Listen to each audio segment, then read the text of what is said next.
Today is March 13th, 2021. This is the 2021 beginner beekeeping class for Imagine That Honey, and I welcome all of you guys. I think we're going to have a great year, even though it's COVID, and there's a lot to learn. This is something that, as I mentioned before, you guys can all do this on your own. You don't have to have somebody there with you. You don't have to do it in a big group. You can enjoy it, Kelly, with your son. Get him a bee suit. Kids can enjoy this just as much as adults can. So you just have to be cautious. Like, we're going to give you ideas of things to do, things to wear, what kind of equipment to use. Listen to it, make your decisions, ask us questions. We can give you suggestions. Nancy was one of my students. Nancy Fry was one of my students 8 or 9 years ago. She knows, and she will tell you, Jody will not answer every single question. She will answer with a question for you to look in a certain place to get your own answers. It's not that I don't know the answers. It's just that you will learn more by researching and by giving, suggestions. But beekeeping is an individual thing. Everybody does it differently. So what you need to do is have all of the information, learn the vocabulary. Vocabulary is very important. Learn the vocabulary and do reading, watch videos. Don't believe everything you see, because there's a lot of beginner experts out there.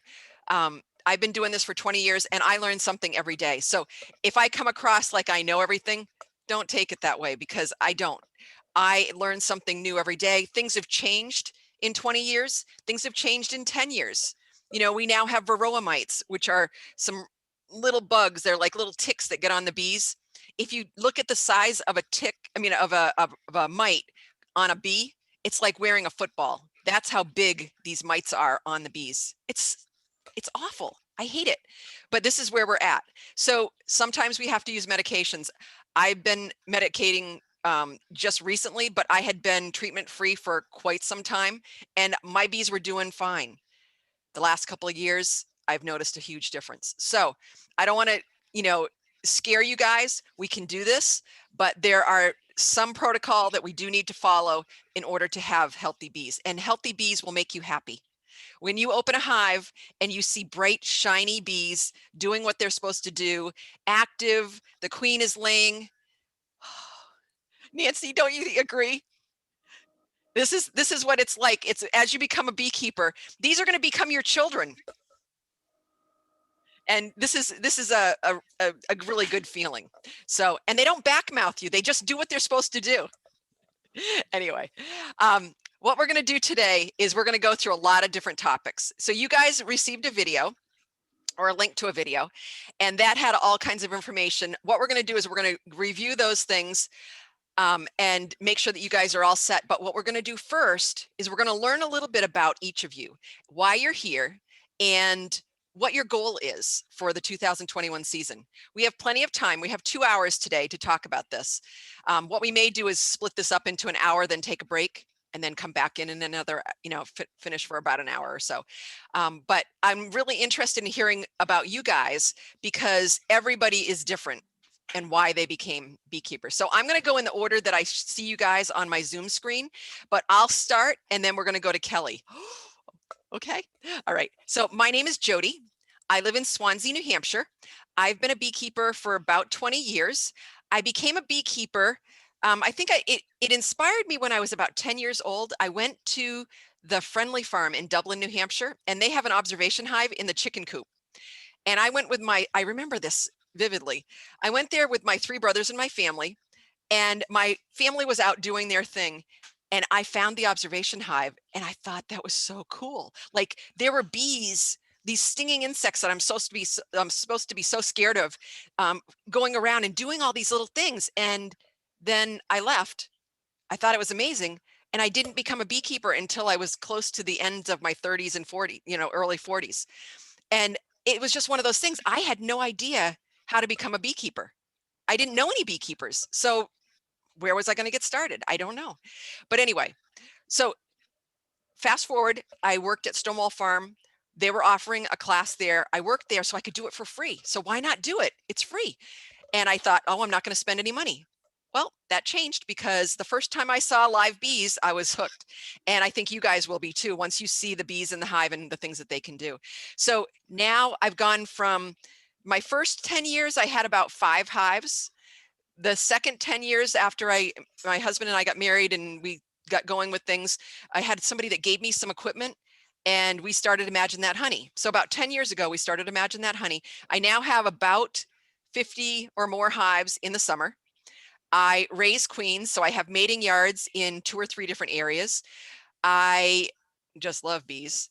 I've been teaching almost as long as I've been a beekeeper, because I could mentor and I could answer questions. I did have a mentor for myself who was Will Vogley. He's in Chesterfield, New Hampshire, really great guy. And he was really helpful in the beginning. But where I felt I learned the most, and you will see this too, is when I was let go on my own. So that took 5 or more years for me to say, okay, it's time. And it just happened. It's just one of those transitions that happens. And then that's when you're going to be like on this, and you're going up, up, up, and then you're going to go like this. You're going to learn so much when you have to do this on your own, and you have to do some thinking and remember what you've learned in the past to make your decisions. So don't worry about killing your bees. There's not much you can do to kill your bees.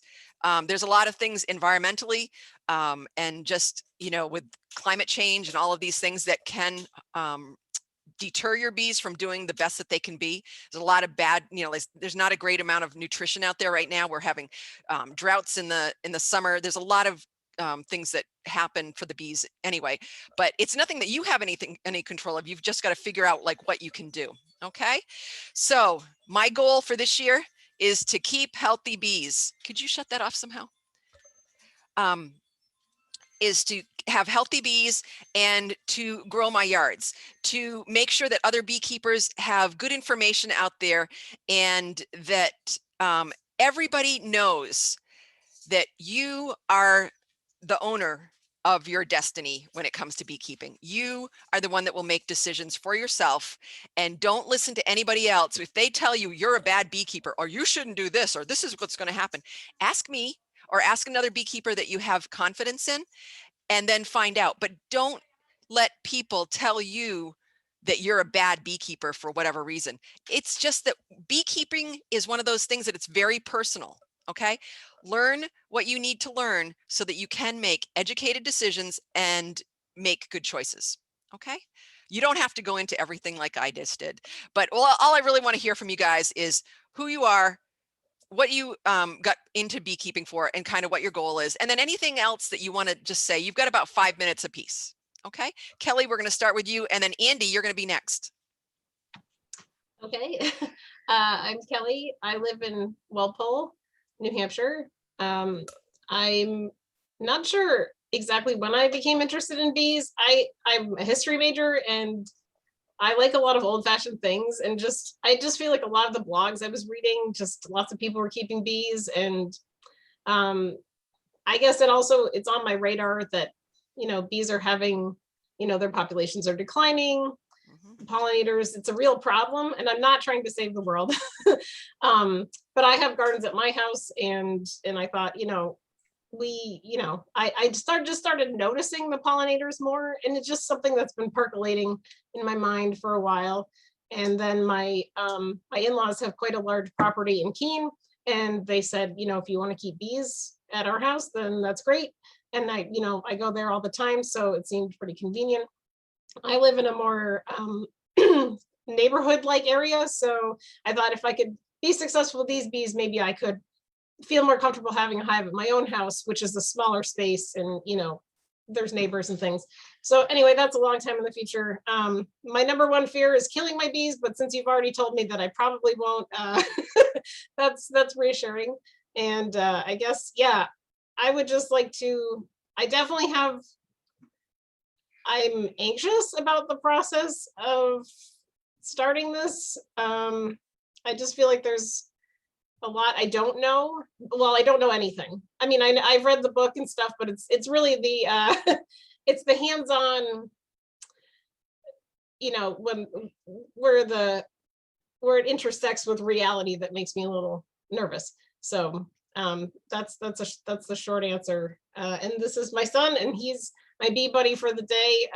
In the future, my bee buddy will probably be my husband, but Zane is very interested. He likes old-fashioned things too, so he's like my shadow, and he just wanted to join. Awesome. I think that's great. And, getting kids involved, he's at a perfect age because there's got to be a little bit of a maturity level there so that it's not like they're fooling around all the time. Because bees, it's not a not serious thing. Like it's something that you do have to pay attention to.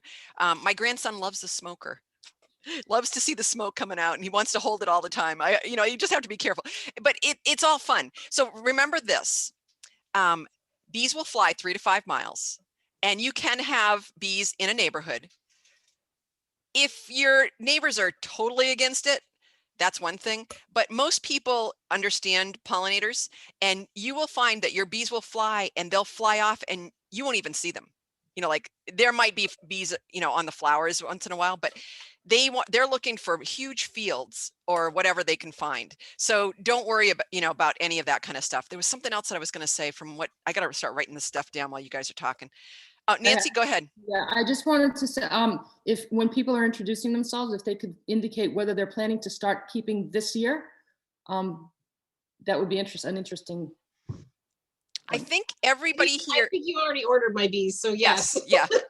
Actually, Kelly was going to start last year, and so she has bees coming that I put in for her for this year. So Kelly, you're awesome. You're good. And the great thing, Nancy, is everybody here is, I believe, getting started with bees this year. Lindsay, I don't think has ordered yet, and maybe Brenna and Andy. There's a few people that haven't possibly ordered their bees, but I do still have bees left. But the good thing is everybody is pretty much getting started. And then Jess Moore is here from Keene State College, and she's here to just learn because she's doing a presentation or a report of some kind. So I think we're very lucky this year to have everybody on board like this. So yeah, and so Kelly, with Zane, what you can do is you can get a bee suit for him. Look in the catalogs. We're going to go over all of this when we get started. I've got all kinds of information. You guys, your heads are going to explode by the time you're done today because I am going to fill you with so much information. And then you can pick out 1 or 2 things that you want and then go from there. But you guys will want to probably take notes on a lot of stuff today, just so that you don't forget little things that will come along. And I'll answer a lot of your questions as we go along. So Kelly, I think you're doing it for all the right reasons. When I joke about saving the world, it's just that we care, like we want our environment to be healthy and we want good things for the bees, but we want good things for us too. And a lot of the stuff that happens with the bees are indicators of what is going on with us as humans too. If you can be in a hive and see how they all get along, isn't that nice? They got no parties. Everybody knows their role. They do certain things at certain times in their lives. The queen lays the eggs, the worker bees do all the work, and the drones, sorry, Kirk, but the drones do one very, very important thing. And that we couldn't get by without having the drones around. So we'll talk about that in a later show, but I was getting worried. Thank you. When I first got started with, and I'm sorry, I interject on all of this stuff and I'll talk about stuff as we're going along, but I used to think that drones, what the heck do you have drones for? They're boys, all they do is eat. And I used to joke that they watch television and all they do is just hang around in the hive. Well, there are some very important things that they do. And for as little as they don't do all of the really work tasks in the hive, if we didn't have them, we wouldn't have well-fertilized queens. And they also, because they're so big, they kind of help keep the hive warm sometimes. So it's not, there's some good things that the drones have. The drones are the males. And but everybody has their job in the hive. And that's what's really important. And that's what I find in our society right now. That's why I adore bees, because they just do what they're supposed to do. And they fight, they'll defend themselves, but they don't fight between themselves. It's just incredible. Okay, done. Andy, and you can unmute yourself, Andy. I live in Swanzey. My grandmother had bees years ago, but I really don't remember much of it. And Mick Sanchez kind of teased me a few times about keeping bees. And my, you call it feng shui. It's more of an obsession for me. I have a good sized, no, I have a big vegetable garden and a bunch of crabapple trees. And I don't see that many honeybees in the garden. I see other bees, but there just aren't very many. So to have a hive take care of that garden is most important to me. I love honey, but that's not a driving force to having the hives. And I guess I never really got into it because I was afraid beekeeping was very tedious, very took a lot of time. But it sounds like it doesn't take much time at all, which is, works right into this very well because I keep pretty busy in the summer. So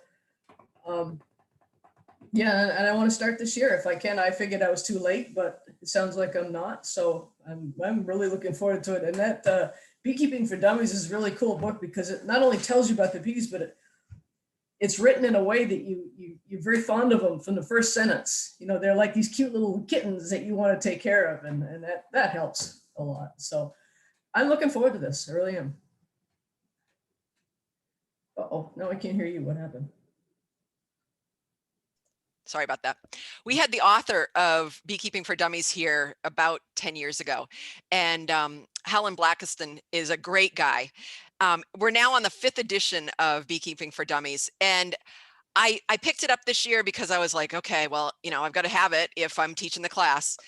And I started reading it and I was like, I love this. This is great. I've gone from 1, 2, 3, 4. Now we're on 5.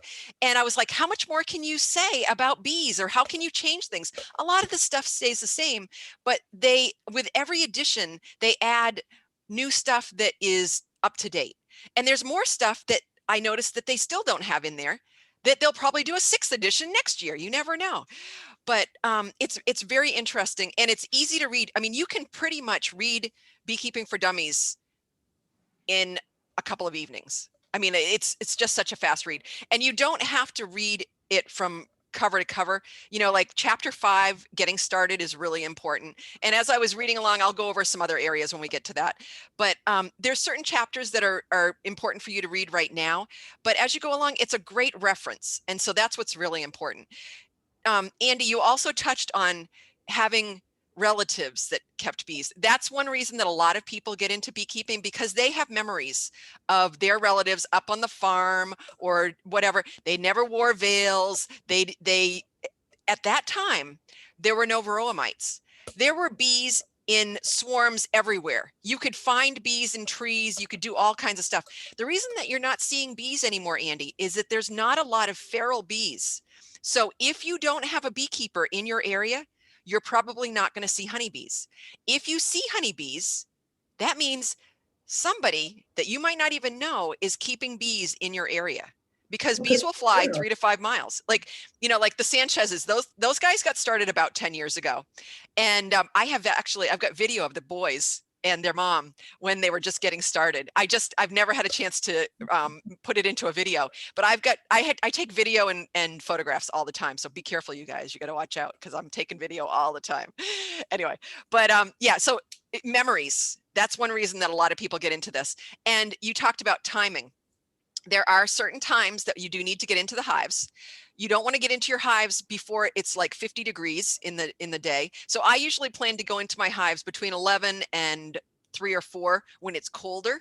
In the summer, you can go in pretty much anytime because it's 70 or 80 degrees at night, you know, so you don't have to really worry about things too much.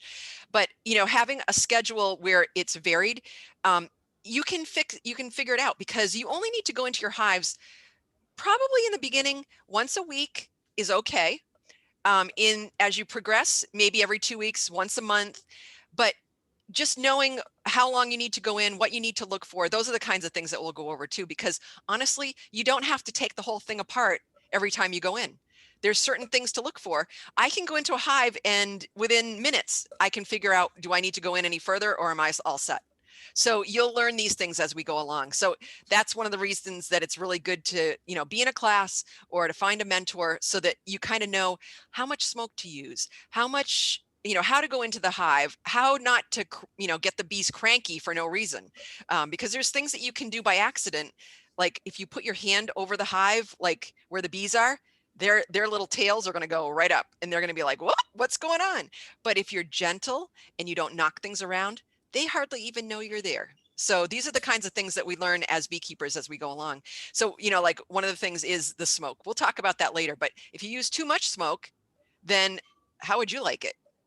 Andy, being a fireman, you know, smoke is good, but not a lot. You know, like knowing how much smoke that we need to put onto the bees. Sometimes we don't use smoke at all. So yeah, so Andy, I think, you know, this is going to be awesome for you. I think it's going to fit right into your schedule, and I'm glad that you're getting started. So it's time. Okay, Joanna. It's good to see you. Oh, nice to see you too. So I got you on my TV, so some of my computer's over there.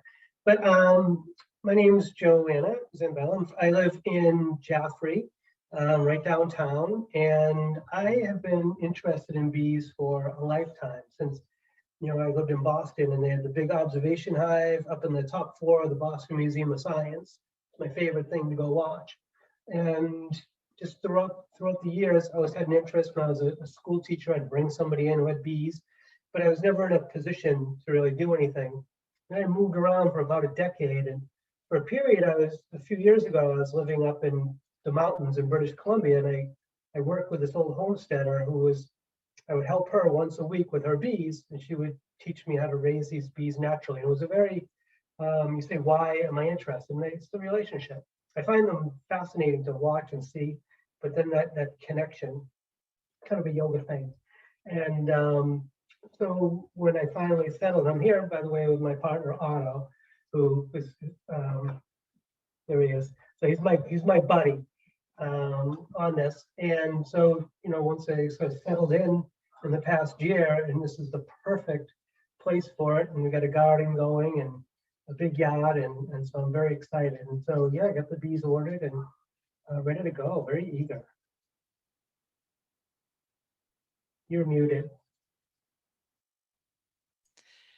Joanna was with us a couple of times last year, so she's got a little bit of a start already, and so this is going to be awesome for you. Lindsay, did you have a question? You want to unmute yourself?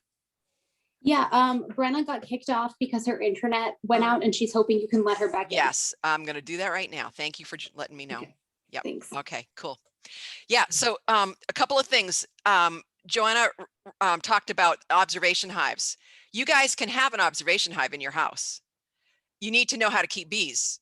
That's the important thing. But Joanna, if you wanted to put an observation hive in your house, all you do, not all, but you know, look it up a little bit, but all they need is a little hole someplace to get in and out with a tube of some kind, and you can put an observation hive in your house and you can watch what the bees are doing. So cool. You know, you guys have probably seen those ones that they have on the walls. They've had them on Facebook and different things. So you can get them there like hexagonal, like the size of a cell. And they have a place where you can go in and out, and it's an observation hive. Well, the important thing is that those guys are telling you, oh yeah, you can have an observation hive and you can watch bees and on your own. Would you want to do that without knowing how to keep bees and how to, you know, get them into your house without having them fly all over and get out? Like, people need to know how to keep bees, and that's the most important thing. And then you can do the observation hives and you can do all the fun stuff, but you need to know how to keep bees. It's great that you're a school teacher. That was wonderful. That I know you're not a school teacher now, but being a school teacher, that means that you're inquisitive and that you want to understand, and then you want to, you know, pass things along. One of the reasons that I love to teach is because I want people to be encouraged to teach as well. Not to be like a teacher like me, you don't have to do that, but to share your passion of bees. It's just like a lot of things, you know, until you understand things, they can be very intimidating. So that's what I really like to spread like a little Pied Piper, like bees are not scary. You just have to know what you're doing in order to go through it and have a positive experience. You know, every day is not the best, but most days can be pretty great. So I just want you to realize that with beekeeping. And then I totally believe that the relationship is something that it can't be explained to anybody who is not a beekeeper, because once you have that connection with the bees, you'll always have it. every place that I go, I'm a little bit different than other people too, but every place I go, I'm always watching for beehives, and I'm always looking like what locations would be good to put your bees, and just all kinds of information. So I'm just always out there, thinking bees. I do have a life. I have grandchildren. I have other hobbies. I have all kinds of other stuff going on. I have a regular full-time job, but I adore what bees are and what they stand for. So anyway, there's so much more to learn. Thank you, Joanna. Jane, we're going to go to you next. Hi, I'm Jane. I live in Washington, New Hampshire. We just bought a log home up on a mountain, so it's really the perfect setting for bees, I think. We have 6 acres. By day, I'm a nurse. I work for the state of Vermont, and I'm also an herbalist, so I use lots of honey throughout the year. My goals are to connect on a deeper level with nature, because I absolutely love nature and animals, and we're actually talking about maybe having a small farm. We've only been here since September, so we have a lot of plans that we need to move forward on. But bees has always been something that I've been interested in. So when a friend of mine told me about your class, Jody, so I thought, well, now is the best time to do it. Just do it. And that's one other thing off my bucket list, and something that's going to give me enjoyment. So that's one of my goals. And then to help save the bees. I know that's a big deal. And I want to be part of the solution. Getting a hive established and learning as much as I can. Yeah, because like you just said, you just moved there. Mhm. There's going to be things that you're going to learn. And as a beekeeper, I will tell all of my students, don't expect that you're going to know everything in the first year. Second year, third year, fourth year, fifth year. Fifth year, you're actually at a place where you kind of get it. And then you're going to continue on and you're going to learn something new. And Nancy's like, I don't know, but oh, 7 years. Okay, so she's saying 7 years. But like, again, there's going to be something that you're going to learn every day. If you don't start, you can never get there. So that's why I encourage everybody that wants to be a beekeeper, do it now, because it's not going to happen overnight. So that's why I'm really glad that you guys are all here today. And I know a friend that's a fellow beekeeper in, I think it's Marlow. Her name is Marcia. So Jane, maybe we can connect you with her and you guys can talk a little bit, because Washington, I think, is pretty close to where she is. Yeah. It is. Yeah. Great. So this is again about connecting people so that you have somebody that you can share this experience with. Okay, cool. Jane, that's great. Jess, do you have anything that you want to share with us this morning? Maybe tell us a little bit about what you're doing. Hi, so I'm a senior at Keene State College, and one of the courses I'm taking is a documentary class, and I wanted to make a documentary on Imagine That Honey and beekeeping in general, because I've always been into bees for a very long time. I love bees. Every time we go to like an apple farm, they always have like the bee little section, and I love looking at them, and I'm never really afraid of them whenever they're like near me, because I have a garden at home. Like we just have a ton of bees that come by, and they're just so cute, and I just love what they do for the world, because they're a big part of the world. It's amazing to think about that. But yeah, so I'm just mostly making a documentary on how beekeeping works and how this company was made. So Oh, cool. Well, what I can tell you is it just kind of happened because we were pushed into it. but it wasn't that, it's a great thing. But the Imagine That Honey name was actually, just to let you know, the Imagine That Honey name came from my husband and I walking downtown, and there used to be a store downtown that had all kinds of bumper stickers. They were a kids store, and it had the sticker that said Imagine. And then we were like, oh, imagine that, honey, or imagine that honey, or imagine that honey, so it's kind of a joke for us, but that's how Imagine That name came. And again, we started because we had a person that we knew. His name was Joey. I believe he's passed on now, but he had a ton of equipment. He used to sell equipment, and he had a whole garage full of stuff. He called us. He was trying to get somebody to take it, couldn't find anybody. I was like, okay, I'll take it. And I was like, oh my gosh, now what do I do with all this stuff? So we built all the equipment that we could, and we just became Imagine That Honey, because we figured, why not share, our knowledge and experience with everybody in the world? So that's how we became Imagine That Honey. And I have to tell you that my husband loved it. It's like, when you first meet somebody and they love to dance. Well, this was what it was like with my husband. Oh yeah, I love bees. Now he's more of my consultant. He does all my electrical work. He builds my stuff. He does more of the engineering of beekeeping, not the hands-on beekeeping, but he will tell you he doesn't know anything. He knows a lot more than he knows, than he'll tell you. But that's who we are. I'm pretty much the beekeeper. Everybody always thinks it's the guy that's the beekeeper, but I'm the beekeeper, and he has a lot of great ideas. I couldn't do it without him, with him setting up my electrical fences and doing some of the construction work and things like that. It's all we don't have to have guys around. We don't have to have women around. We can all do our own thing, but it's nice when you have somebody that can help you and kind of be a partner with this whole thing. Kelly Zane can help you along the way. Oh, he's got his hammer ready to go. But it's nice when you can share it. It's kind of like having a sunrise or a sunset, because when you go into your hives and you can say, oh my gosh, did you see that? Instead, and you say it and nobody else is there, then how much fun was that? That's why I enjoy having somebody with me when I go out and do things. I can do it by myself, but it's a lot more fun when you have somebody else to share it with. So, and you can share it with the world now with your documentary. Yeah. Nancy, can you share a little bit about what you have been doing and how you got started? Sure. I just, as an aside, want to ask Jess if you have seen, speaking of documentaries that are bee themed, if you've seen Honeyland, which is mind-bogglingly gorgeous cinematography. No, I haven't, but I'll definitely write that down for me to watch today. Honeyland, it is absolutely phenomenal. And if you can do something like that with Imagine That Honey, you'll be on the documentary now.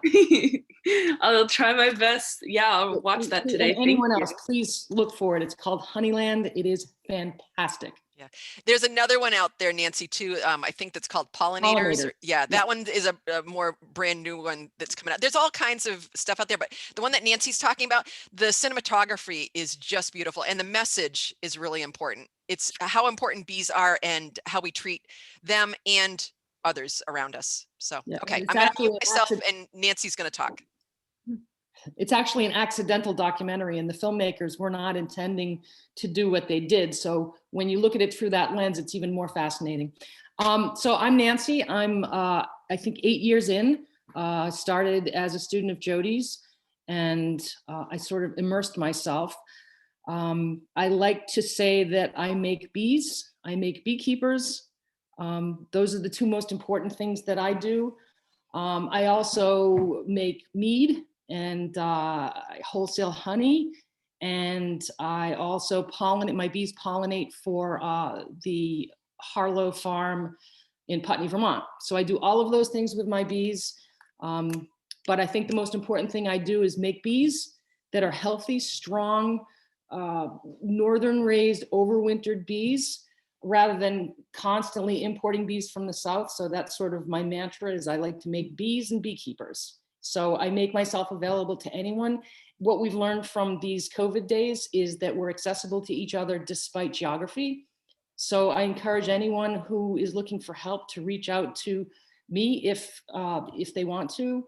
And I'm always happy to help anyone with anything. My hives are open for anyone to come and look.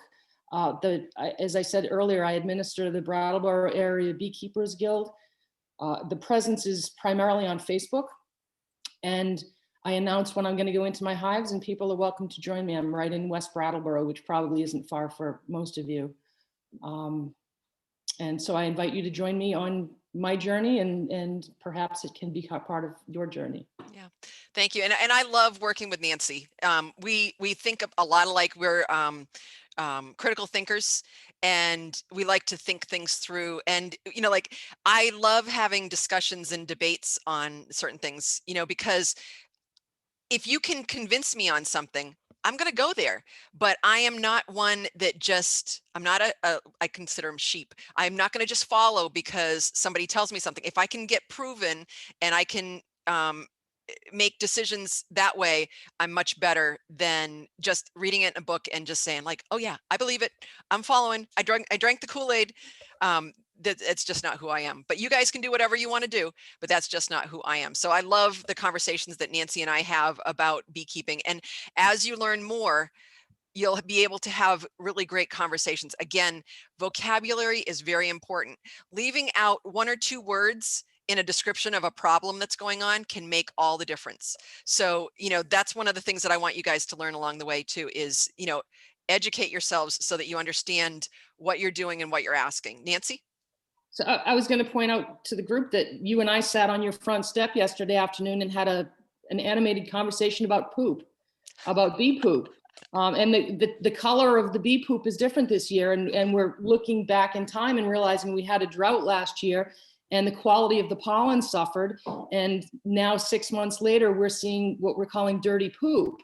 And this is what's going to happen to you. I'm just forewarning you. You're going to sit on your friends' doorsteps and talk about bee poop. Good luck. Sorry, guys, this is what you got to look forward to. No, it's a lot better than that. But that was just, it happened to be a conversation that we had yesterday. Like there's a lot to do with beekeeping. We don't talk about that stuff all the time. But these are conversations that come up that it's great to have an understanding of more. It's not just the bee flies out, she gets the nectar or the pollen, she flies back in. That's all that happens. There's a lot more that's going on in the hive. So, all right, Lindsay. Yeah, so I think I've been interested in bees in like a vague abstract way for a while. Like I thought they were cool. I never really thought about keeping bees, I don't think, until I started to work at Badger, where the person who sat across on my first day had a queen bee delivered to her desk at work day. And I was so shocked. First of all, I didn't realize that the mail would deliver you bees. And I also didn't realize that it could go to your desk at work. But, and that was kind of like my entrance into the world of like hobbyist beekeepers. And turns out there's a whole world of it. And I got really excited about the possibility. We have a family member who was downsizing last year who keeps bees and gave us a whole bunch of equipment, which is exciting. What was really interesting to me is that they live in Maryland, and the first time I went down there and saw their hive, I was like, something looks so weird about this. And I realized that they just had a hive in the middle of the field with no electric fence because they don't have bears. Lucky.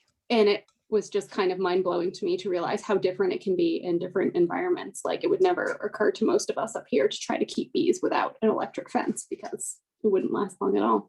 So I am interested in bees for the pollinator aspect. I've got a garden.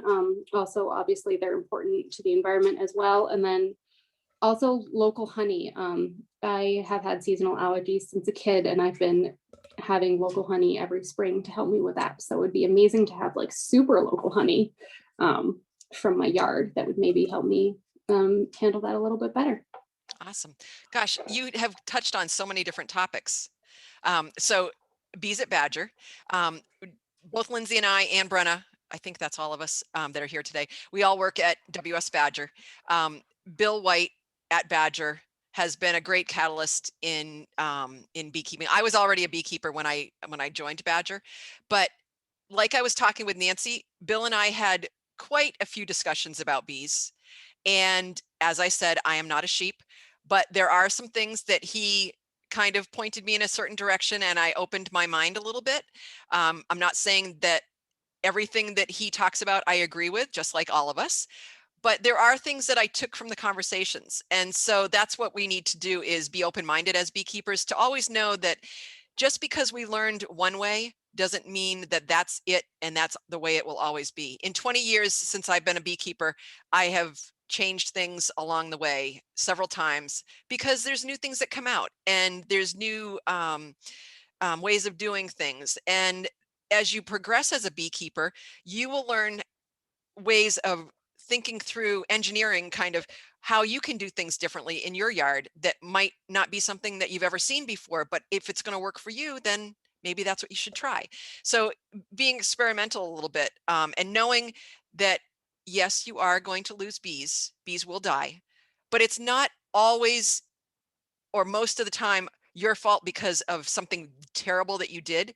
There are things that happen, and this is why we lose bees. Life is not a given that everything in life is going to survive and live. And think of bees as livestock. When you are a beekeeper, it's not like you have a dog and your dog, you just feed it and everything's fine. It's like having livestock, like having a cow. Cows do their thing. Chickens do their things. Chickens have a fox in the yard and the fox comes by and eats the chicken. This is what happens in life. Like we can do what we can to prevent things and to be proactive, but we can't control everything. So just be open-minded. Lindsay said that she's getting some used equipment from a friend. Okay, the word that I hear is you're getting used equipment from a friend. So remember, when you see used equipment on the side of the road, they've got 100 hives and they're getting rid of them and they're free. Free does not always mean that that's the best thing to do, because you don't know why that beekeeper got out of beekeeping. There's something called American foul brood, which is the you don't ever want to have that around your hive. If you have American foul brood, it's a fungal thing that gets into your hive, and it's something where you have to burn all of your equipment if you have it, because there's no way to get rid of it. There are some chemicals that you can use, medications that you can use, but it doesn't really get rid of everything. So what we try to do is try to keep everything as healthy as possible so that we don't have that happen. So a lot of times we'll encourage people to start with brand new equipment. If I were to give somebody my equipment, I feel pretty confident that my equipment has never had American foul brood, but I can't say for sure. With Lindsay, just check your stuff out. What you can do with your equipment is it'll probably need new foundation, possibly. What you can do is, we'll talk about this in the future, but you can take your boxes. On the inside, you can take a propane torch and singe the insides of the boxes. It smells really good, but it also kills a lot of bad things that can be going on in your hives. And then you can change out foundation. Foundation harbors lots of chemicals. So your bees go out, they bring things back, they go out, they bring things back. The queen lays eggs in the cells, they get all the stuff in the cells and they clean them out really well, but there's residue left in those cells. So we encourage people to change out their foundation every 3 to 5 years anyway. So looking at your equipment, just take a look at it and go from there and try to make it as healthy as you can for your bees. Another thing is that when you get your bees early in the season, if you've gotten a package of bees and it's cold, the bees have nothing to stay together on to stay warm. So if you can keep a couple of frames that look really good, that the bees can kind of put their heads into or cluster around, that will help keep your hive a little bit warmer during the first couple of weeks where there's not a lot of bees. Once the queen starts laying and more bees and more bees and more bees, they can keep themselves a little bit warmer. But when it first starts out in the season, you just got to be careful. So don't get rid of all your foundation if you have stuff, but do look at it to make sure that it's as healthy as you can to get your bees started on the right track. You also talked about bears. We'll talk about a lot of this stuff as we go on today, but they don't have bears. That's like the best, because I can't tell you how many people have said, I don't have to worry because I don't have bears. Well, that won't take too long, because just because you don't think you have bears doesn't mean there aren't bears there. They just have had no reason to ever be inquisitive. If you have friends that have bird feeders around, you can plan that you probably have bears in the area. And if you have honeybees, that smell, the bears can smell 3 to 5 miles. Again, they walk 3 to 5 miles. They know what's going on out there. So they may go by it and be like, yeah, I'll come back to that next month when you've got more bees. It's not the honey that they're really going for. It's anybody? The protein. Oh, It's the protein in the hive. So what the bear is looking for is all that white larva that you're going to see in your hives. What you'll see is the bear's claw will go in, it will scrape out all the larvae. And guess where your queen is usually? Right in that section.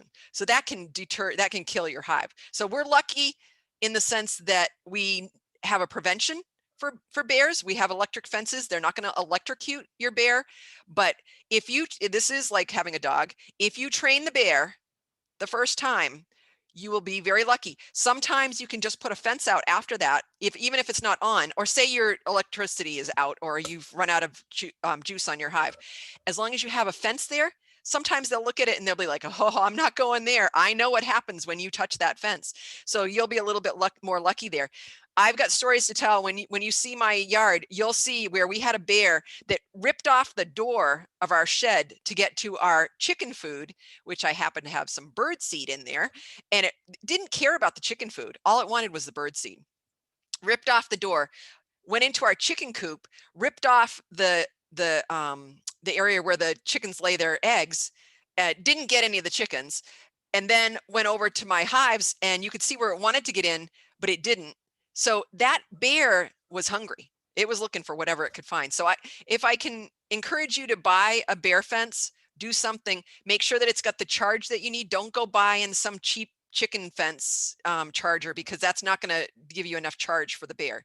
But know what you're buying. Location, location, location. That's another thing that Lindsay was saying. Now, Gilsum is a great location for any kinds, because you can tell the soil is rich. And when you have rich soil, unlike Swanzey, folks, Swanzey, we have all kinds of sand. So there's a few people that have fields of alfalfa or fields of different things out there, but there's a lot more like hay fields. Hay fields don't give us anything. But in Gilsum, you're in a great place because you've got lots of green grass. When you see green grass, places that there were lots of cows at some point, or river basins, places where there's lots of nutrition, you're going to have a lot of chance for your bees to do very, very well. The other thing about location is you want your bees to be located in a place where there is a southeast exposure, so that they are going to get hit by the sun early in the morning. If they get hit by the sun, sorry, Jess, I'm going to reference college students. If they get hit by the sun at noontime, they're not going to get as much work done. So bees are kind of like early to bed, early to rise. And so in the summer, most of your bees will be back by 7:30. That doesn't mean they're going to sleep, but they're going to be back in the hive by 6:30, 7:30. In the morning, especially when it's really warm in the summer, they'll be out at 5 o'clock. As soon as that sun hits that hive and warms it, they will be out like crazy. So try to make sure that you have a southeast exposure so that they're going to get warmed as soon as possible and then get out. Okay. So unlike, again, like college students like to sleep a little later, like my bees are not in the perfect location for getting up way early, because what happens is, where mine are, they have a great block because I have a really terrible north wind in the winter, and the south comes through, but I have trees that once the leaves are out, they don't get the sun that pops through. So they don't get sun until probably around 9 or 10 o'clock. But for me, this is the best place in my yard. The best place, honestly, in my yard would be where I have my chickens. If you watched the video, I talked about this a little bit. Where my chickens are would be the best place. It's going to be the warmest. The bees would get sun pretty much all day. There's dappled sunlight, but it's right in back of where my garden is. So I don't want my bees flying into me while I'm working in my garden. It's not that they're going to come out and attack me, but I'm doing my thing, and they can be protective of flowers sometimes. It sounds really weird, but if I'm working in my garden, my goal is not to work in my garden in the middle of the day. It's too hot anyway, but do it before my bees fly or later at night, because for some reason you'll have one bee that's just around you and she's like, yeah, I'm just going to be here and I'm going to just buzz around you and cause little problems. You just don't want your bees flying out where you're going to be. So my chicken coop would be the best place, but you have to think about, where are we going to be walking through? Where's my dogs? Like, you don't want your dogs being where the bees are going to be, because if you have a lab or something that likes to chase balls, these are tiny little balls. I used to have a black lab, and she would go and try to catch them. Like, seriously, do you realize that these are stinging insects? But this is what happens. Okay, last one, local honey. Lindsay, you're right. Local honey is very good for us. It's got so much nutritional value, vitamins, nutrients, all kinds of minerals. There's pollen that you can eat. There's honey, and honey does have pollen in it, and that's what you're getting so that your allergies aren't, quite so bad. But it's just good for you anyway. So these are all good reasons to have bees. So it sounds like you have the perfect storm, and now it's time for you to become a beekeeper. That's awesome. All right, let's see. Scott. Oh, Scott. Hello. Kirk, you're not alone. Oh, would you look at that? Yeah. So Scott, are you still there?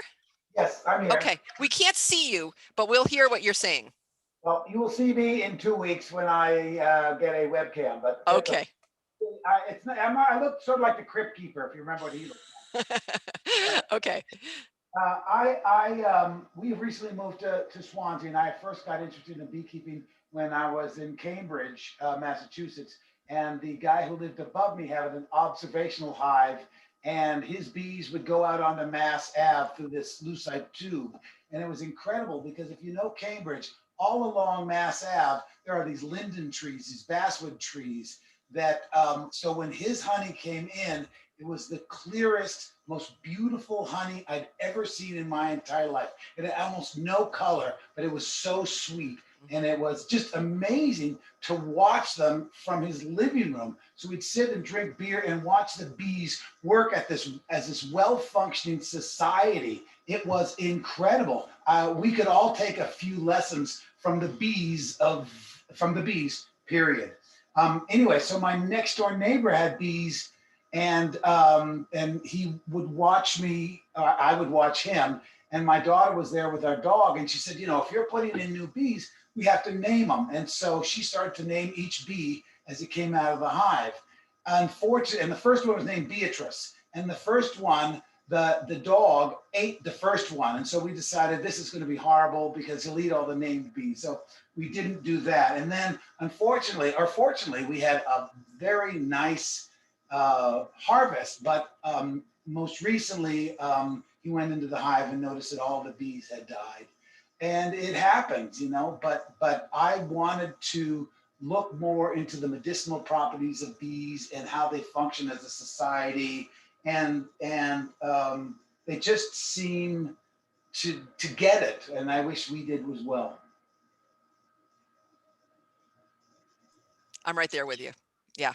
And basswood, oh my gosh, you are so lucky that you were able to have that, because that's one of the really strong crops that you can get a good flow on. So Cambridge to Swansea, you know, when I first started also, one of my goals, I know this sounds kind of weird, but was to have Swansea become like the beekeeping capital of the area, because, you know, like I would love to have more beekeepers in Swansea and be able to share things and you know, go from there. So I'm really glad, Scott, that you're doing this year.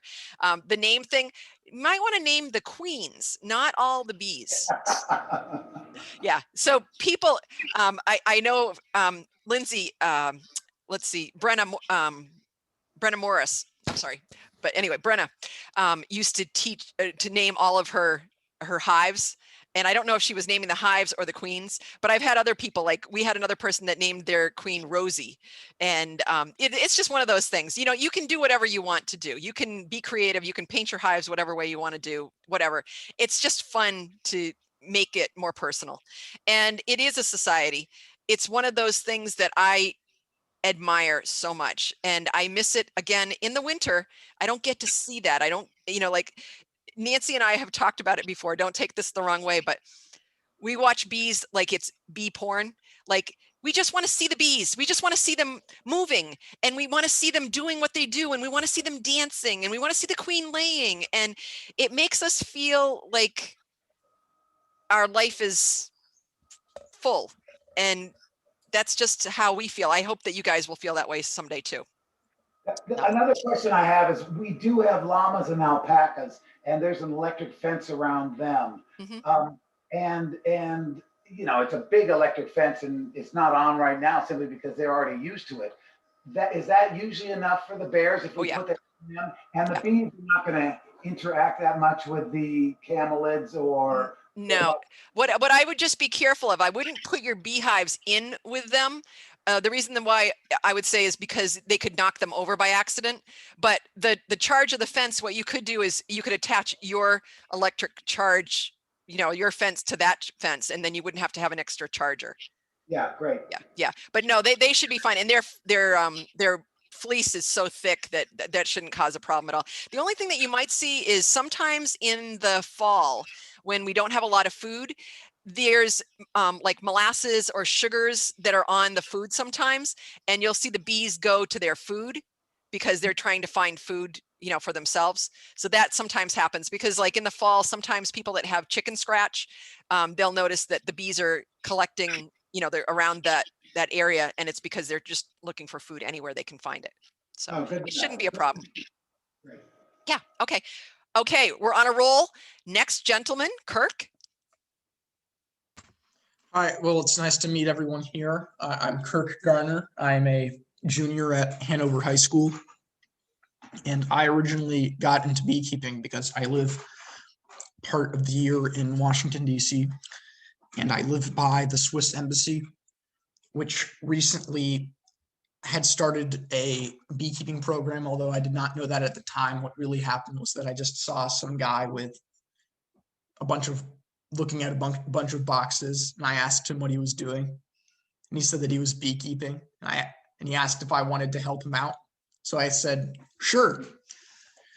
And I worked with him for around a month or so and tried to learn everything I could. Now I'm trying to take this hobby back to a more, to another, I'm trying to take this hobby home in a place that's a little bit more difficult to beekeep than in the middle of the city. Yeah. You can keep bees anywhere. And, like in the city, there's all kinds of trees in the parks and things like that. And when I talk about Swanzey too, Swanzey's not the worst place. It's just harder than some place that has really rich soil.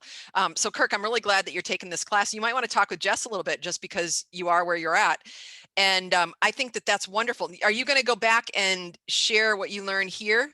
Will you be going back and sharing that in your senior year? Yeah, that's part of my plan. So yeah. I've also I've been talking with the co-op, and I'm hoping to start a set of apiaries for and hopefully I'll be able to teach classes as well. Cool. In Hanover or in DC? In Hanover. Cool. Cool. So one thing I want to mention to you, Kirk, is the New Hampshire Beekeepers Association has a scholarship that they offer every year. It's not huge, but it's something.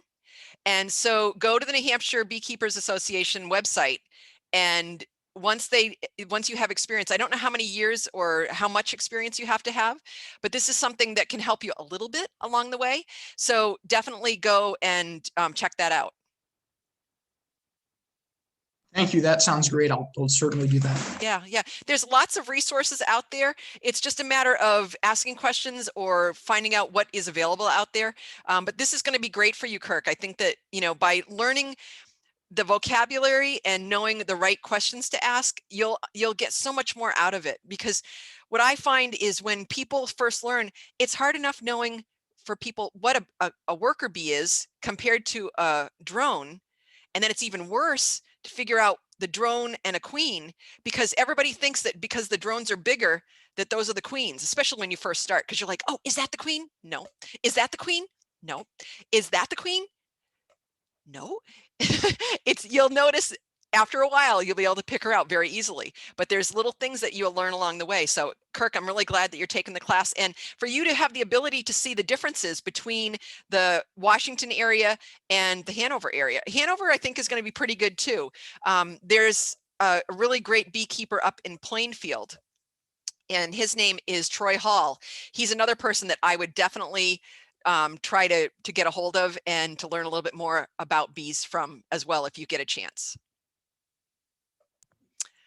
When you try to get a queen. Okay. So well, as a matter of fact, I've already written him about getting a queen. So hopefully. Yeah, he may have queens. He is a big guy, and sometimes it's hard to get things from him. I know he'll have queens, but like getting bees from him is really hard because he's got his own stuff that he's working on too. But keep after him because he's a really great person, and he's been doing a lot of yeah he didn't write me back, you're right. What's that? I did not get a response, but you know what, sort. Yeah, email me and I will email him. I'm not saying that that's going to make a huge difference, but if he understands why you're doing something, I'm sure he gets emails every day. So he's got a lot going on, and he can do so much. But I would really encourage you, if you're really interested in learning more about bees, that he's a good person to talk to. All right, Brenna. And I said we were going to cut this at 10 o'clock, but we're doing pretty good. All right, Brenna, are you still there? Yeah. All I'm right. here. So tell us Hi, a little bit about you, Brenna. I'm Brenna. I live near Keene and I've lived here for a few years. And every year, in like the early summer and all summer, there were always so many bees on the raspberry bushes around my house that I could hear them just buzzing and buzzing and buzzing all day, and it was wonderful. But last year, there were almost none of them, or the honeybees didn't show up until the fall, which is the first year I've ever noticed that.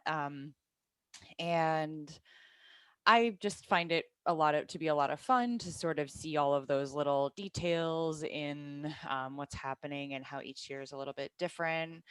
So, and then I've helped other friends open their hives to do different things. I think it was mostly like rotating frames, and I helped a friend remove honey, and it was always just a lot of fun to interact with the bees and learn more about what we were doing. So yeah, I've been hoping to do a hive for a while, and possibly starting my first hive this year. Awesome. Yeah. I'm so glad, Brenna, because I know that you'd been working with uh, Georgia. And yeah, it's so inspirational to work in a hive with somebody else, but to know what you're doing a little bit more would be really helpful. And you'll help her too. That will be wonderful. So Right. extracting, that is like the best. That's the last class that we have. And it's, you will enjoy it so much. Looking at people's faces right now, it's like, oh my God, can I just get through all of this? This is so tedious because you have to have all this background material and it's not any fun and it's all bookwork and stuff. But I can tell you that by May, you guys are going to be like, I got this. I don't have to, I mean, I have to continue to read, but I don't have to read what I was reading before. I don't have to, do all the thinking that I was doing before. I don't have to do all the planning. All I have to do is enjoy the bees and plan ahead and do what's best for everybody. Me, the bees, the environment.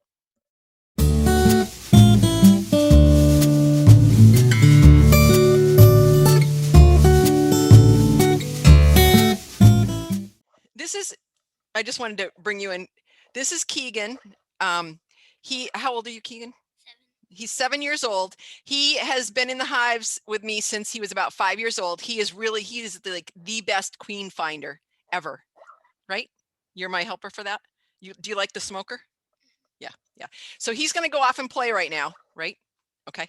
But I'm looking forward to having him, and I have another little guy who's 2.5. He looks like he's about 5, and he, I hope, will be a beekeeper as well. So we'll see. I have hopes, because someday I'm Noni. Someday I'm not going to be able to do this stuff, like picking up 50-pound boxes and stuff like that. So got a plan for the future. You guys can hear me, correct? Just say, okay, cool. All right, so what I have is I sent you guys out a reminder. Well, I'll send reminders out for all the classes, usually about a week before, just to be like, hey, we're getting ready. If you get a chance to go into your hives, go into your hives and check on and see what's going on. But this is the 1 week reminder that I sent out here, and it lists all of the topics that we're going to be talking about at the class today and at the next class. So some of the stuff we will touch on a little bit more than others on this class, but these again are your background material so that you'll have a good foundation when you get started with beekeeping. So the first topic that we're going to talk about, oh, actually, you know what? I'm going to give you an overview of some of the books, and then we'll put those aside. But Beekeeping for Dummies. Okay. This is a great book to get started with. If you have a notebook, let me give you a couple of pages that as you can see, I've got a couple of things that I've decided that are good areas for you to look at. The recipes in the back of the book are really good too. And also, if you look in the way back, there are discount coupons for different places. So if you haven't gotten to that section yet, I think Better Bee might have them. Man Lake has some. Just look through them and see what some of the coupons are for different places that we encourage you to, possibly purchase your stuff through. So Beekeeping for Dummies, I'll come back to that in just a minute.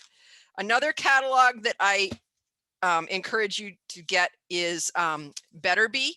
You don't have to get them physically. You can go, they have all their catalogs online. So some people are a little bit more against paper. So instead of ordering catalogs this year and mailing them out to all the students, I decided that you can you don't have to buy them. You can order whatever catalogs you want, or you can go online and just check out stuff online if that's what you want to do. But that way we're not using quite as much paper for everybody, and then you're just going to toss it away anyway. So, but Better Bee is a great group of individuals. They are in Greenwich, New York. It's about, I don't know, 2 hours away or so. Great ride to go over to Greenwich. And it's a little bit different now because you can't go in and browse. You have to just go and pick up because of COVID. But when it gets back to normal, it's a great place to go and share information and get your equipment. But you can order all of these things online or through the mail. Just know that things take a little bit longer to get now. So make sure that you do place your orders in the next day or two, if you can, to make sure that you have your equipment before your bees arrive, because you're going to have to build it or paint it or do whatever you need to do. So Better Bee, it's I think it's betterbee.com. You can just Google it and go from there. Another one is Man Lake. Better Bee does charge for shipping. So when you get your woodenware is very expensive. It can cost between $50 and $75 sometimes for your shipping. So the company that I like is Man Lake. Man Lake, for any orders over $100, they will ship it to you for free. So I think that's kind of a benefit. Some of their stuff is a little bit more expensive, but look at the catalogs, decide what it is that you want. Some catalogs or some companies will have stuff that other companies don't. They'll have different styles of different things, and we'll go over those in just a couple minutes. And we may go past 11 today. And if we do, you can either stay or not. Most of the information that that we're going to be sharing today will be shared in the very beginning, and then we'll go over stuff again at the next meeting. And you guys can always ask me, later on too. Okay, another catalog is Daedant. Daedant has been around for a long time. The first two catalogs are the ones that I use more often than Daedant, but look at them all. This is like, if any of you are older, the Sears catalog, where we used to go in and browse and find all of those great things that we could get for Christmas.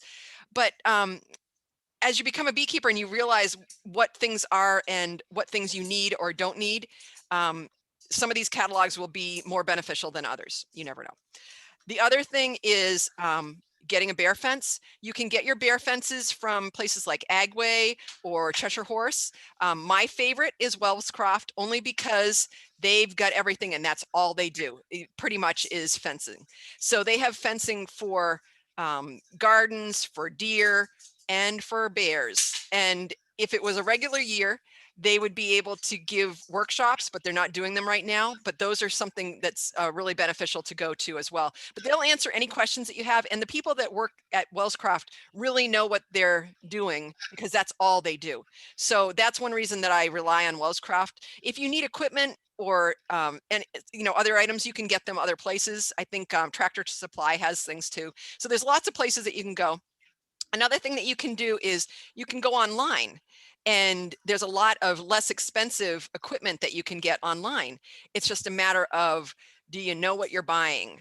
What's the quality that you're buying? Will those people stand behind what they're selling?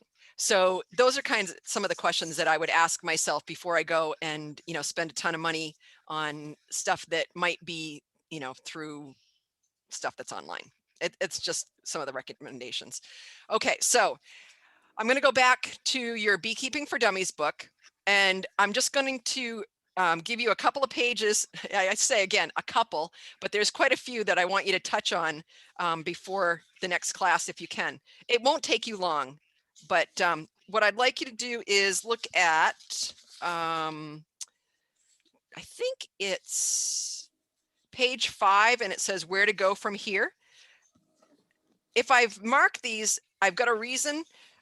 It's probably because there's something in that area that I want you to read. I can't tell you specifically because it would take me too long to go over every little thing, but these are the things that I'm highlighting. Chapter 3, alleviating apprehensions and making decisions. chapter 5 on page, this is in the Beekeeping for Dummies edition 5. So the numbers may be different if you have edition 4 or something earlier. But chapter 5 is the same one from last year, I believe. And that is basic equipment for beekeeping. Again, they've expanded on lots of different details on equipment, and they tell you some of the pros and the cons as to what kind of equipment you're going to purchase. On page 143, 143 is really important. Once you get it, you'll get it, but that's on your syrup recipe. We feed our bees sugar, white sugar, not organic sugar, plain old regular white sugar, not sap, not brown sugar, white sugar. And it's because white sugar is of anything healthy, it's going to be the healthiest that you can feed your bees. So we'll go into that a little bit further, but 143 is a page that you're going to want to keep in mind, just because I know you're going to ask me, what's the ratio again? And in the spring, it's 1-to-1. And they'll explain that, and I'll go over that again later. And in the fall, it's 2-to-1. 2-to-1 means that there's more sugar than water, and 1-to-1 is where it's pretty even along the way. So it's the 1-to-1 in the spring is very thin, and that's like nectar. So we'll get into those again. Okay, page 183 in my book for the 5th edition is your new colony first 8 weeks. So you can look at that a little bit. 195 has your summer to-do list. So there will be no test, but these are things that I would like you to just glance at to become familiar. And then on page 221, the 70% rule, that will come into play more in April and May, but those are some areas that I'd like you to become a little bit more familiar with. And then I wanted you to just realize that there again are the discounts in the back of the book. It looks like they're good until 2025. And there is one here for Man Lake as well, I noticed. So just know that there are ways to reduce, some of your costs for beekeeping. It's not the most expensive hobby that you're ever going to get into, but there are things involved. There's the bees that you have to purchase. If you haven't purchased your bees already, there are still bees available. I know that they're out there. I think Hillside Apiary may still have some bees in packages. I have just a couple singing cedar nukes still available. What I do is I purchase a group of 25, and then I have them on hand. I go up, and I think Nancy will probably join me. We'll go up, pick up the nukes in Orwell, Vermont, and then bring them back. So what we do is we go out and we'll bring bees back to people that will need bees for the season. Our goal, both Nancy and mine, is to be able to provide our own bees, northern raised, from our yards to people in our area in the very near future. But for right now, until we get a little bit larger, I know it sounds weird, like 50 hives isn't enough. No, it's not enough. 50 hives is not enough to provide bees.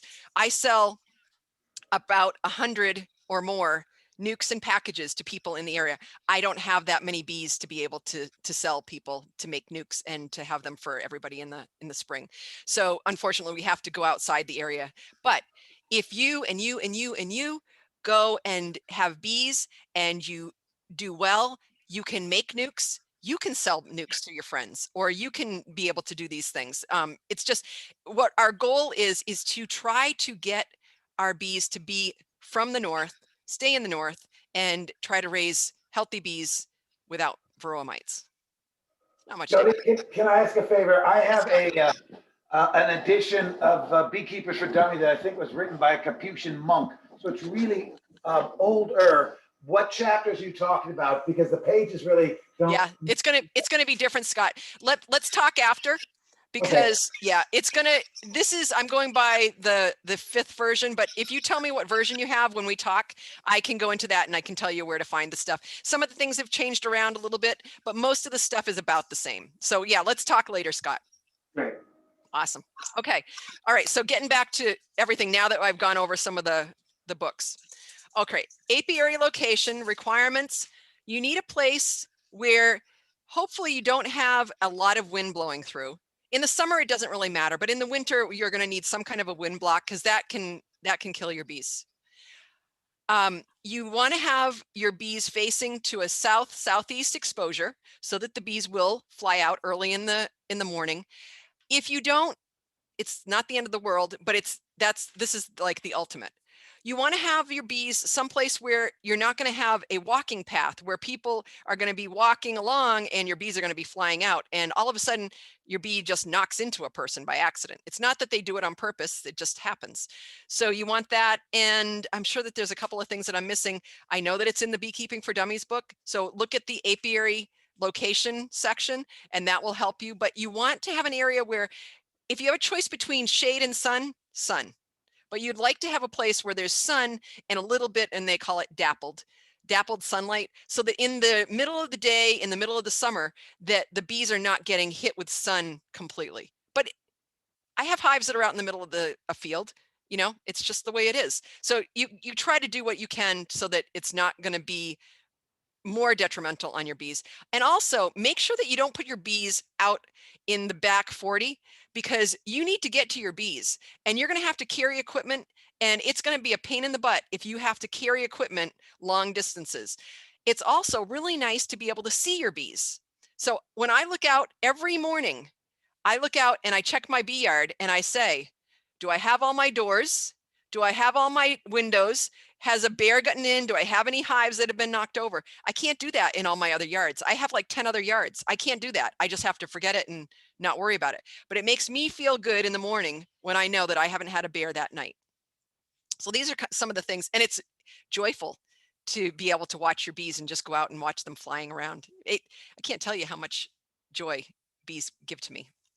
Okay, so that's about sites. Clothing recommendations. You can buy whatever you want to buy for clothing or not. One thing that I would encourage you to do is definitely buy a veil. There's several different kinds of veils, and I showed those on the video. It's up to you, whatever you want to do. There's veils that will run $12 or $14 up to like $35. I personally, I showed you on the video, I like the big round one. It folds flat, but I do a lot of traveling. I go from yard to yard to yard, and that's why I use that. But you guys can buy whatever you want for a veil and go from there. Sometimes you have the helmet, sometimes it's all in one. You can buy the jacket, you can buy a full suit. It's depending on whatever you want to do. Just remember that in the middle of the summer, when it's 80 or 90 degrees and you're going out into your hives, you might not want to have a whole suit. So maybe you want to maybe buy 2 veils, one for you at different times, or one that you can share with somebody else. So like if Jess wants to go out and go and visit my hives, I have an extra veil for her so that she doesn't get stung by bees. Now, the reason that we wear the veil is because the bees will automatically go to where they think something will get stung, and it will deter that being from coming at them. So when we talk about setting up our apiaries, we usually put them up on blocks so that if a skunk or a raccoon comes along and wants to get our bees, that it's up. And so it's up on the wood, and the bees can sting it underneath. Like, it does not feel good when you get stung right here. You know, that soft part, that does not feel good. It does not feel fun when you get stung in the middle of your legs where you've got nice thin skin. And as we get older, our skin gets even thinner. So you can just choose anywhere, but we don't want to get stung anyway. So the fact is that if you can plan ahead, decide what you want to wear, have a couple of veils. In the beginning, I would encourage you to have gloves. Make sure your gloves fit you. In the Better Bee catalog, that one is actually a pretty good catalog because it gives you lots of information as to how to size your gloves so that you can have them fit, especially for us girls. The gloves are more sized as unisex, and like my hands are very tiny, and I started buying medium gloves when I first got started. So I'm moving on to gloves now. Sorry, guys. So veils and all that kind of stuff. Just decide what you want to wear. And I can answer questions later on if you have any questions. Gloves, there's goatskin gloves, there's cowhide gloves, there's nitrate gloves, there's different choices for you. I would encourage you, this is just me, I would encourage you to go with the goatskin gloves. The cowhide are so thick that, yeah, maybe you won't get stung, but they're so thick you can't feel the bees buzzing if they are underneath your fingers. And with the goat skin, it's very easy to pick up the frames. You don't get propolis, which is a bee glue, on your fingers. And I just like wearing gloves. It's just who I am. The nitrate gloves are nice because you can change them out every time. And you can pick, the stuff up, and it's easy.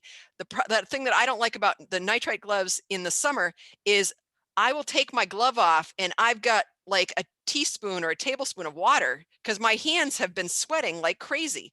So there's all kinds of different choices. It's whatever is going to work for you. Let's see. So I think that's it on the clothing part. What I usually wear in the summer is I will wear a t-shirt, probably not this green one, it's a little bright, but I would wear white because bees cannot see white. So I wear a white t-shirt and I wear a veil and I wear jeans. And at the bottom, I take my socks, which I wear usually wool socks pretty much all year round, but get some good wool socks. And I put those over my pant legs so that the bees can't go up my pant legs. That doesn't feel good either. A bee could just be walking around. It walks on your shoe, goes up your leg, and it's like, hey, let's see what's up here. And then all of a sudden you get stung. So what we do is we take our pant legs, stick our socks over our pant legs, or they have these little Velcro things. You can do all kinds of stuff. You can get, what are those things that you use when you go out in the winter? Gators. Gaiters. Yeah, you can wear gaiters. There's all kinds of stuff you can do. With beekeeping, you can do overkill very easily, but it's up to you, whatever you want to do. So what you're trying to do is make sure that everything that should be inside your veil or inside your clothing is inside. If you have long hair, you want your long hair inside of your veil, because if it's sticking out, there could be that little teeny hole, and that bee finds that little hole and goes inside, and then you have a bee in your bonnet. Not a big deal. We figure it out. But, this is all the choices that you have. There's a lot of choices now. This is all the stuff you have to get through to get to all the fun stuff. Okay. We touched a little bit about feeding your bees. And in the video, we talked about the different kinds of styles that you can use for feeding. There's also a front feeder that you can stick in. I don't like those. A lot of times if you're buying your equipment and you're buying a whole set, it'll come with one of those. I think it's a Boardman feeder. And what I would do with that is I would fill it with water, not sugar water, but just water, because bees do need water in order to ventilate the hive. But there's several different kinds of feeders that you can use. You will want a feeder. And I think in the video, I explained that in the very beginning, if you just use a mason jar or some kind of a feeder that is very close to the bees, you'll be better off. So we'll go over a few of these things after I've touched on a bunch of these things, because I'm not sure you guys are going to have questions. But again, much of this was in the video, and so you can reference all of those kinds of things. I think I'm going to stop there and ask for any questions, and then I'm going to show you where some of these things are in the catalogs. Questions, anyone? Yeah, we live about, I don't know, 50 yards from the Ashwelot River. Is that close enough, or should there be a closer, like, little pond, or make something for the bees? Okay, so I live about the same way, same distance as you. What I do is I have a bird bath that I've converted into a bee waterer. And what I do is I take a couple of rocks and I find some moss that's been growing on some rocks out in my backyard, and I put that in my yard. For one thing, it's fun because the bees, you can watch the bees as they use their little proboscis and they're drinking from the water. But you have a water source that's really close by. If the bees have to fly, they'll find the water in the river. But if you have it close by, you'll be better off. Now, what I have to tell you is I have 10 different yards. Do I have a water source in every single yard? Do I have a chance to make sure that I have water in every single yard? No, I don't. So it's great to have a water source if you can. And you guys are going to be backyard beekeepers. So you've got 1 yard to care for. Make it the best it can be. Put out something that is a plate of some kind, maybe put some rocks on it or some sticks. Bees do not swim very well, so give them something to stand on so that they can go down and get the water. That's why I like my bird bath, because they can stand right around the edge and they can drink from the edge. It's just a lot of fun. It's like watching, I don't know, cows all together, just like drinking from the trough. It's just kind of fun. So Scott, you should be fine, but you can do whatever you want to do. There's all kinds of different options. Go online and you know, check it out to see what you really want to do. Any other questions on that kind of stuff? Okay, now it's going to get to a little bit more complicated stuff. Like, what am I going to buy to get started? So there's all kinds of options out there. I'm not going to focus on data. I got one page turned there. Oh, that one's about medications. We'll talk about that later, not today. But what I want to talk about is in the Better Bee catalog. And this is the 2021 catalog. So if I give you numbers of pages, these will be accurate. And when you go online, you can look things up by page number, and that will bring up the correct page. So that's a benefit. So page 11 of the beekeeping, the Better Bee catalog has a listing of different kinds of woodenware that you can purchase.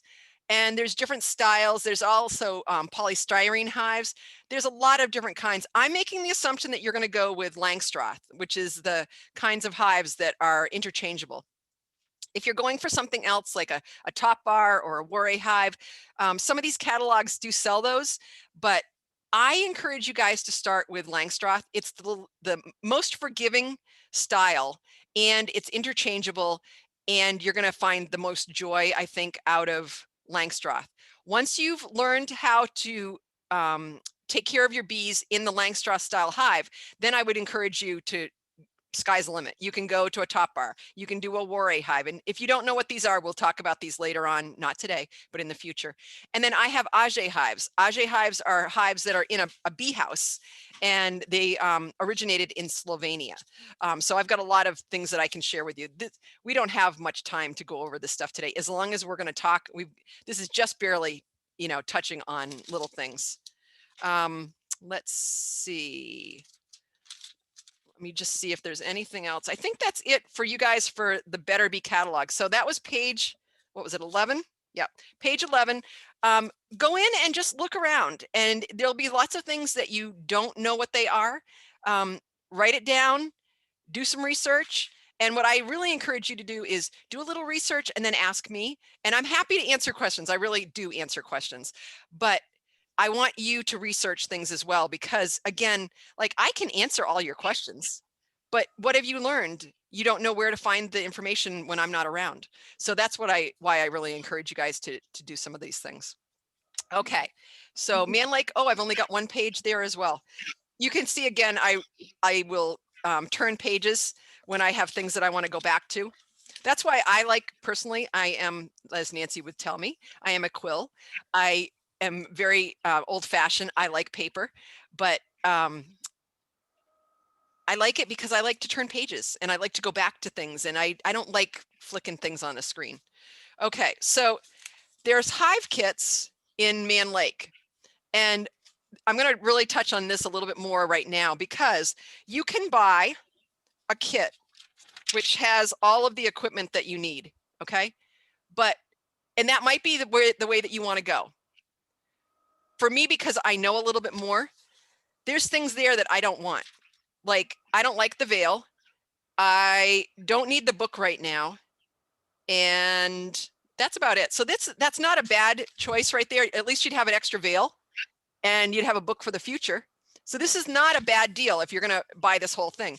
In the Better Bee catalog, they have a polystyrene, which is like a styrofoam top that they use instead of the outer cover, which is the top that goes on. I don't like the polystyrene tops. That's just me. But you can order the same stuff out of Better Bee, not the same exact stuff, but when you go to Better Bee, let me just go back to that catalog real quick. Better Bee, the difference on their stuff, if you buy the kit,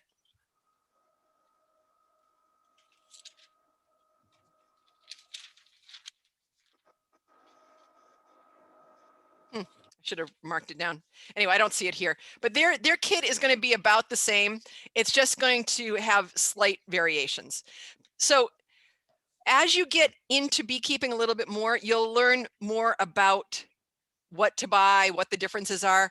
In this case, maybe it's just better to just buy the starter kit, and then once you learn more, go from there.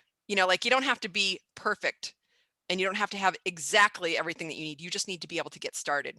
One of the things that I like to do is I like to buy wooden frames and put in wax foundation.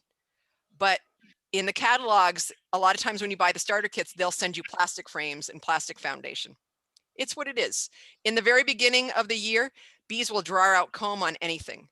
I'm more of a naturalist, so I like wax and I like wood. That's just who I am. But you guys will have your own choices. So don't think that, oh, the choices that you make are going to be like the worst choice you ever made. You just got to get started. So look at some of the catalogs, see what it is that you want to purchase. Know that they'll probably give you, when you order, they'll give you a smoker, which is good. And you can price these things out all, like, at least when you look at, and that's on page, oh, actually, so there's lots of good things. I love these books. Man Lake on page 12 has a listing. It says what's in a hive. It tells you all the pieces of the hive. So that will give you the idea. So there's a landing board if you're starting from the bottom. You don't have to remember all this. There's a landing board. There's a bottom board. There's hive bodies. There's supers. There's an inner cover. There's an outer cover. There's other stuff that goes in there in between, but they'll give you an idea of all the different things that are in a hive. That's on page 12. When you're buying the kit, they will usually give you a hive tool. There's a better hive tool in most cases that I like, but the square tool that they give you is going to be fine. They're going to give you a brush. They're going to give you a queen excluder. Queen excluder is a metal thing so that the queen can't get through, but the bees can. We'll explain that later. So just because you get it, don't throw it away. You may not use it in your first year, but you'll use it in the future. You're going to get your hive bodies. You're going to get your frames. You're going to get your smoker. You're going to get a book. You're going to get a veil. I don't know. They've got the girl pictured here in a suit. I don't know if you're going to get the suit. I don't think you would get the suit, but just read it up and see what it is that you're going to order. And then once you get it, then you can look it over and, we can go from there and you can ask any questions that you might have.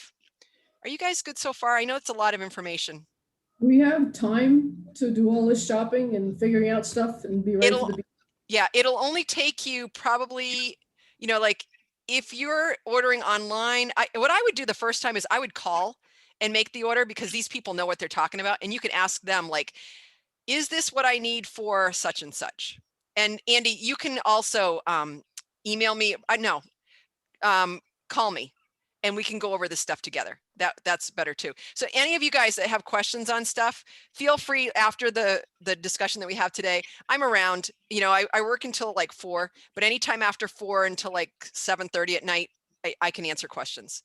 But you should get your stuff ordered as soon as you can. Not today, but in the next week or so, because sometimes it used to be that we'd get it in 3 to 4 days. Sometimes you'll get it the next day now. Sometimes you'll get it in 3 weeks. And if everybody's ordering equipment, it may take a little longer now.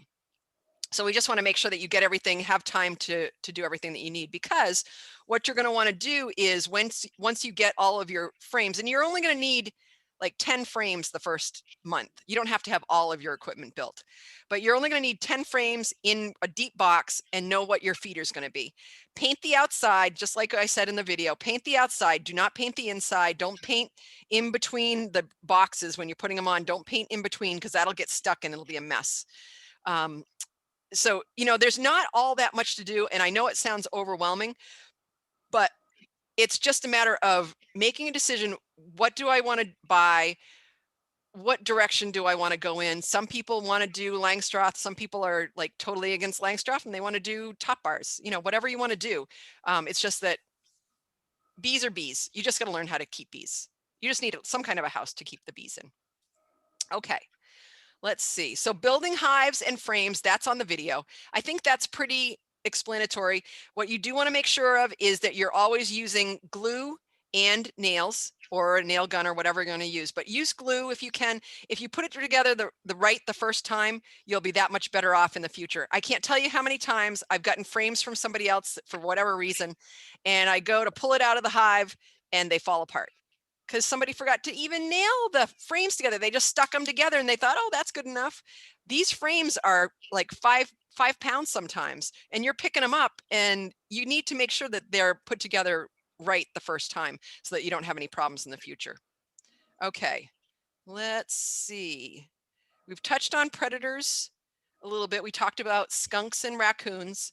Another thing that will end up happening is you'll have a day when dragonflies are coming by, and all they do is just pick off your bees. There's nothing you can do about that. It's just a couple of days in the summer, and for some reason, dragonflies love honeybees, as do swallows. So don't put a swallow house in front of your beehives, because that just makes lunch. Sometimes I'll go out and I'll see birds hanging out, just whatever kind they are, hanging out by my hives, and I'm like, yeah, you're eating my bees, aren't you?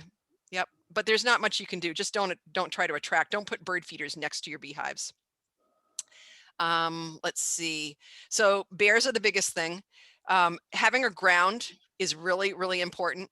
So making sure that your ground wire or your ground pole is in where there's moisture is very important. You need to make sure that everything is set up correctly if you can. Nancy's partner she's an electrician. She helped us with a lot of suggestions. So now what Dean does is he takes the a wire and puts it under the ground so that we always have a really long ground, and it gives a good jolt to the electric fence. We touched a little bit on purchasing used equipment and smokers and fuel. So let's talk a little bit about smokers. We're gonna, on the next video that I'm sending you, you are going to see how to start a smoker, and you will learn how to install your bees. And we're gonna go over that information at the next class. So actually we're pretty much on time. This is actually pretty good because you guys do have your video that you can go back to. But for smokers, I have seen smokers anywhere online. Yeah, they go from anywhere from like $25 and up. So I usually go for something middle range, like $35. I'm not, like, you can find stuff that's the same stuff that you find in the catalogs online. You just have to kind of know what you're buying. So sometimes, especially in the beginning, I would go more towards buying stuff from a catalog than buying stuff online just because you can. I did find some stuff that was, it was a whole box. It was like $50, and it was a smoker, a brush, a couple of hive tools. It was probably $100 worth of stuff that if you were buying it in the catalog, it would have been much more expensive. But because I know what I'm looking for, I was able to, purchase some stuff and, save quite a bit of money. I can give you guys, a few suggestions when I see stuff, but most of the time for right now, I would really consider going into the catalogs and buying the stuff directly from the catalogs. Again, once you know a little bit more about what you're buying, you'll have a better chance of getting some good deals. So let's see. So on the next video, as I said, we're going to show you how to install your bees. There's packages of bees and there's nukes of bees. Packages of bees are a box that has a screen on them, and the queen was raised. Bees were shook into the box, like 3 pounds of bees. They have like a little funnel in the center. They'll shake all those bees in. All the bees go in.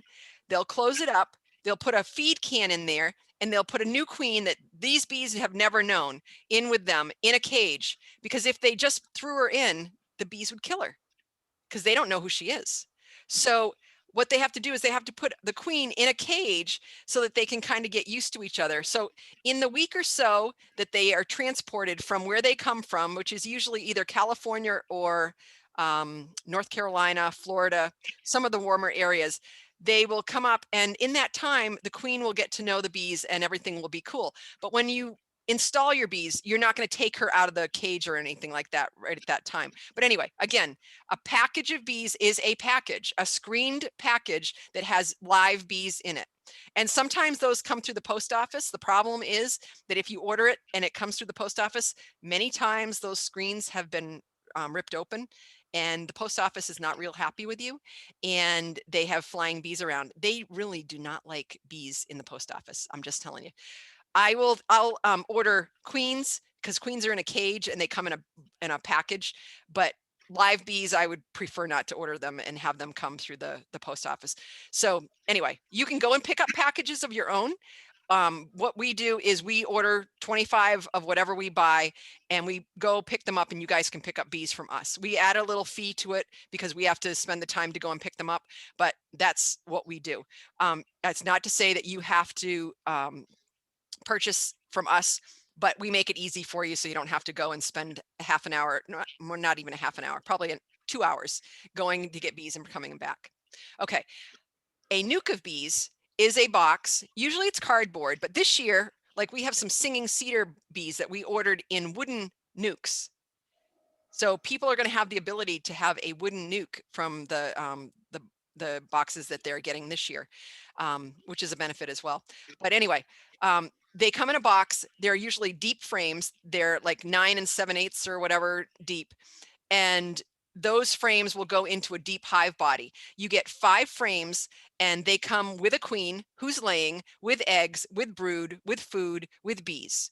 So it's like you have everything that you need. You just take those bees and you put them in your box, and life goes on.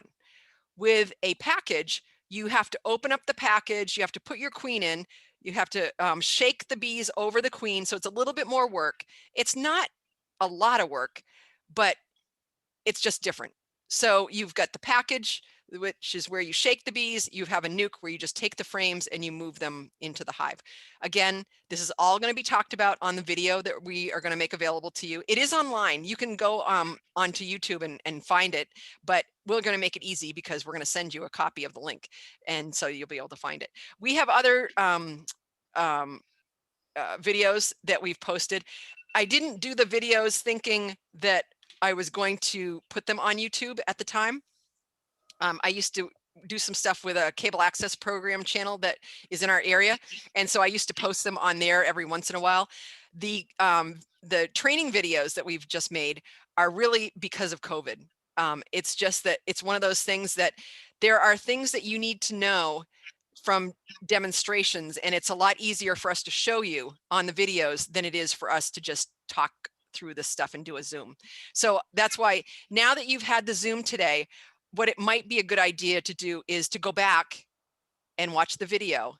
And then some of the stuff that you're going to watch on the video, you're going to be like, oh, that's what she was talking about. And so that's the benefit of having the videos available, is that you can go back. You've got this all the time now. Like when we used to teach the classes, I kind of think that this is a great idea, because when we used to teach the classes, we would do it hands-on, and you guys would build frames in our basement, and you would be able to do it physically, and you would be able to see everything physically. But by having the videos, now you can go back and watch everything again. You don't have to be like, oh, what did they say? So, you know, that's one of the benefits of the videos. I don't like the times that we're in with COVID. I think that it's one of those things that I can't wait to be through, but that's where we're at. So, okay. So what I would suggest is that you start thinking about who you would like as your bee buddy. Your bee buddy does not have to be the same person all the time. Maybe Andy can find one of the Sanchez boys, or, you know, or somebody that's in Swanzey, maybe Scott. Maybe Scott and Andy would like to get together because you guys are both in Swanzey. You know, like, it's nice to be able to have somebody that you can say, hey, do you remember what they said? Or what do you think I should do? Or is this a problem? You know, like, I'm around, but I won't be around all the time. And you may be going into your hives while I'm at work someday. So just try to be proactive and try to think about how you can be the best beekeeper you can be. Let's see, what else for next time? So next time, you'll really want to have a notebook, because you're going to want to start keeping track of things that you're doing, when you did things, and any questions that you have. There'll be a sheet that you can look at that we'll send you as an attachment. I think Daedont makes it, and it's a checklist of things to check when you go into your bees. You won't need that right now, but you'll want that, and it'll give you an idea of things that you'll want to be thinking about. We'll talk about maintaining healthy bees, your first hive inspections. Those are going to be so cool, because that's going to happen in April, maybe in May if you order your bees. You know, like, nukes will come a little bit later than the packages, but in April and May, you're going to start to be able to go into your own hives, and hopefully we'll have a chance to go into the hives with you before that happens, but that may not happen. So we'll have another video. If I don't have one that I made last year, which I think I do, but I'll make up another one this year that will go over what you're supposed to do when you first go into your hives and how you go into the hives in a safe manner.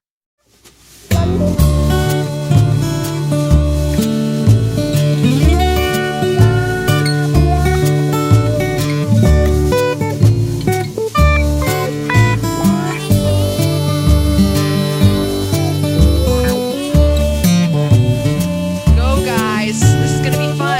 Oh, and Keegan says bye. He can't Jane wait. wanted to show his time observing. Oh yes, let's see it. Very nice. Very nice. No, he's a painter. Yeah. He might be able to help you with your hives. Yeah, I'm was sure. gonna say- I'm sure he will. Because what I did was, I think I might have used a knife or something, but I had to chisel away the front of it. Yeah, I know, because everybody's got their own design. Just like Yeah. beekeeping, everybody's different. Yeah. Well, thank you. You're welcome. Okay, we'll see you guys at the next class. If you have any questions along the way, email me. If we need to talk by phone, I'm good with that too. This is fun for me. This is what I love. I love to encourage people and to empower people to be beekeepers.